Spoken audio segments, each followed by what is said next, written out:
What's up, boys and girls? It's Ryan. It is, what day is it? I don't even know what that is. It's Tuesday, the 21st of January. Guys, I want to talk about credit. You guys know credit's my favorite thing in the world to talk about. I should just be the credit person and that's it, because I understand it so much and I'm so obsessed with it because so many people have no idea how credit works. And here's the problem. Stop listening to people that either don't have good living situations, don't have good credit themselves, or are broke, because they're giving you the wrong information. I just got off the phone with a girl. Her name is Danielle. I know she follows this, and this is no disrespect to anybody. But people are afraid because they don't understand. And I'm going to try to educate you so that you're going to throw those fears away and you're going to move forward confidently because you're going to understand how credit works. Okay? Let me explain to you how you initially build and establish credit. Remember something, guys. There's a huge difference between credit repair and credit building. Credit repair is going to take you so far, okay? At some point in time, you're going to plateau because credit repair is not building credit. It is getting rid of shit credit from yesterday. If you need to get credit repair done, that is fine. Sometimes credit repair is good because you may have $15,000, $20,000 of collections, charge-offs, whatever, and you want to clean that all up. Then a credit repair person is very, very good because they can help you do that, and it may cost you $1,000, $2,000 versus $15,000 or $20,000. But the point is, you should be responsible, pay your bills, and you should start to build and understand and establish good credit early on. Let me explain how that works. I always use the analogy of a tree, and she just said to me, oh my God, that is so simple, makes so much sense. Here's how it works.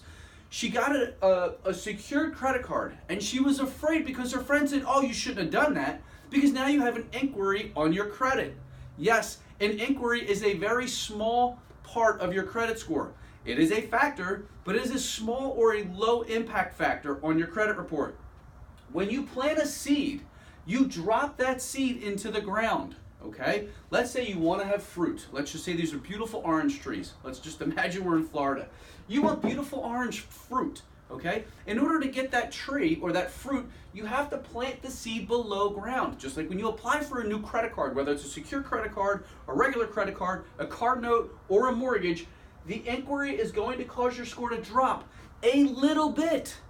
In the grand scheme of things, when you build credit, it's going to have a huge effect, but you have to start here. If you don't take that first step, it's not going to work, okay?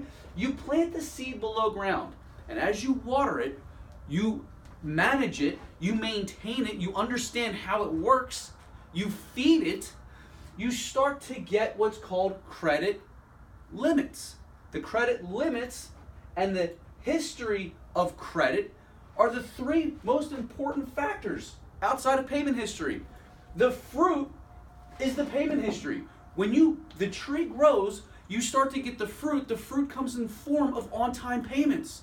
As you make more payments, because you have 2 or 3 credit cards, you're going to start accumulating more monthly payments on a regular basis. If you have 1 tree, you get 12 pieces of fruit at the end of the year. If you have 3, you've now tripled your payment history.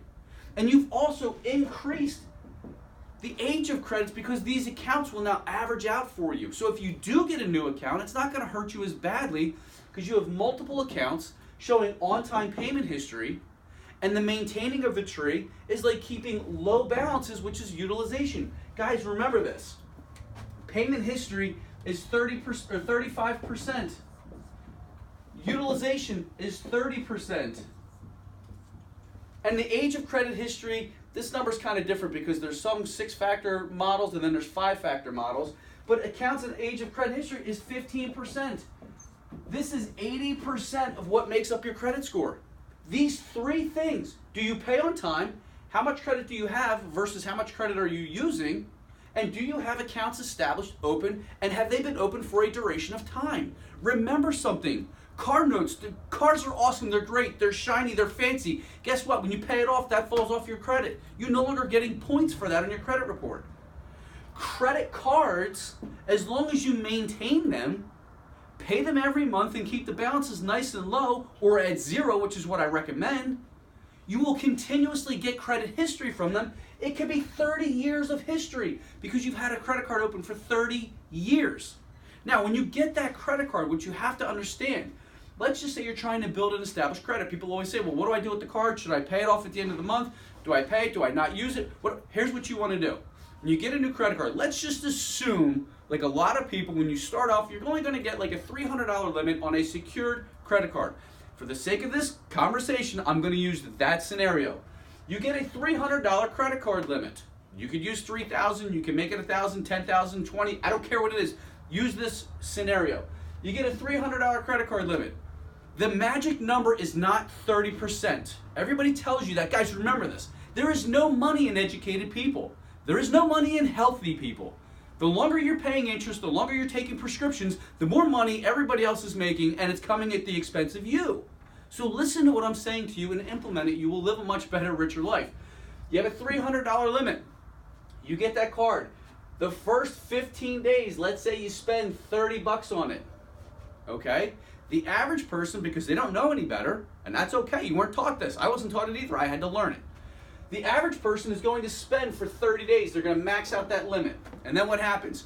45 days later, they're going to pay that $300. Now, that's if they're good and they're smart and they're lucky. If not, they're going to pay the minimum monthly payment, which may be 30 bucks. And then you're going to have a $250 balance, plus you're going to accumulate interest. This is why Americans are broke. The average household has $6,000 of credit card debt. The average household has $6,000 of credit card debt. Imagine if you're paying 17% interest on that. Neil, can you do me a favor real quickly, calculator? What's 6,000 times 17%? Guys, think about this. At the end of 1 year, 6,000 times 17%. At the end of 1 year, this is how much interest the average American household is paying in credit card debt. Credit card debt is the cancer of your finances. It's $1,220 a year. If the average household had zero credit card debt, they would save $1,200 a year. Why? Because they spend their limit, then they pay it off, or they pay the minimum, or they pay whatever because they, still want to go spend more money that they don't have, and they'll say, I'll pay it next month. No, I'm sorry, it was 102. 102, whatever it is. Hey Siri, what is 6,000 times 17%? That's a month, though. Siri's not working. Here's the thing, guys. It goes in and accumulates. So what you need to know, what you need to realize, and what you have to figure out is, it won't tell me, sorry. You start off here, the first of the month, you spend for 15 days. You only use 10% or less of whatever that credit card limit is. 10% of $300 is 30 bucks. You spend 10%, and on the 15th of the month, or somewhere close to that, whenever you hit $30, you pay $30. Now your balance shows zero. Now the key is, you don't have to get down. The key is, you want to keep using the card, because you always want to show a little balance. But the next 15th to the 30th, you're going to have another $30 balance. You pay that off. So you're still showing zero. But then that same day, keep spending on it a little bit. Go put your gas on it. Go buy your lunch. Go buy $10, $30 worth of groceries, whatever it is. Only use less than 10% of your total limit as much as possible. Here's why. Number one, you're always going to make your payment on time because you're paying multiple times a month. Just like your debit card, they take that money right out of your account. You don't have a choice. Okay? The second thing is, you're never going to pay interest. There's no interest because you're always paying the balances in full. At the end of the month, you will get a bill, and maybe let's just say it's $37. The next day, you pay that $37. Okay? If it's 15 bucks, you can wait till the end of the week. But make sure you pay whatever the bill is that you get in the mail or that you get on your statement. It'll say 30-day statement. Your bill is, not the minimum payment. Anybody who pays the minimum payment, I want to slap, because that is what keeps you in debt. That is what keeps you broke. It is not because the banks are taking advantage of you. It is because you are not disciplined. And maybe it's because you simply didn't know. But we have to stop making excuses as a society and accepting this as being okay. It is not. Is it okay to get a 70 in school? Sure, if you want to live a mediocre life.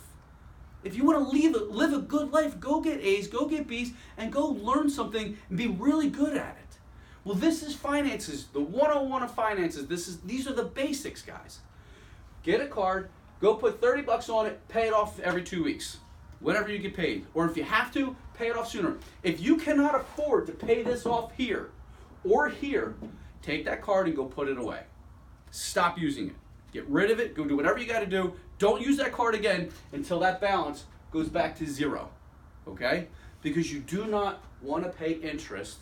You cannot afford to miss a payment, and you have to stop making the minimum payments. That is killing your finances, guys. Okay? So when you get a brand new card, go get that card. I don't care if it's $300 bucks. I don't care if it's $200. I have some people that only get $200. That's fine. Or if it's $500, go put 10% on it, and then pay it off. And then the next day, again, normal spending. Do not go buying new shoes. Do not go buying new purses. Do not go out to the bar and run up a bill because you think you're a big shot. You got a credit card now. You're going to slap it down. No. You want to slap something down? Slap down a balance that shows zero, meaning you paid zero interest. You want to see something cool? Pull out a 650 or 700 credit score, not a 500 credit score. That is cool, okay? Having balances, having shiny shoes, nobody cares about that. And if they do, then they're not people that really care about you.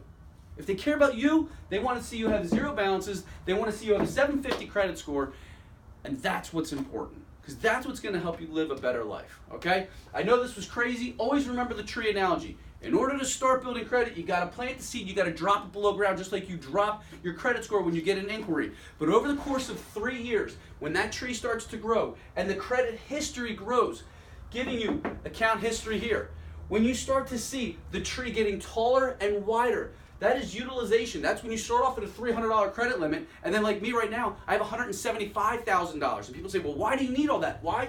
Because utilization counts for 30% of my credit score. And if you have 4, 5, 6 credit cards, every single month you're making those on-time payments, all that stuff just fuels your credit score so that you can live a better life. All right, I'm sorry I know that was long and winded. I want people to understand how this works because I want you to live a better life so that you can buy a house, you can have a property, and you can leave a legacy for your kids just like Neil always talks about. All right, hope you guys have an awesome day. Any problems, any questions, let us know. If you liked it, if you loved it, show us, share it, tell somebody else about it. If we need to run a course just on credit, leave messages in the leave comments in this post here. Let us know you want us to run just a course on credit to teach you the ins, the outs, the basics, the 1, 2, 3s, and the ABCs so that you can understand how this credit thing works so you can beat the banks at their own game. All right? Love you guys. Have a good day.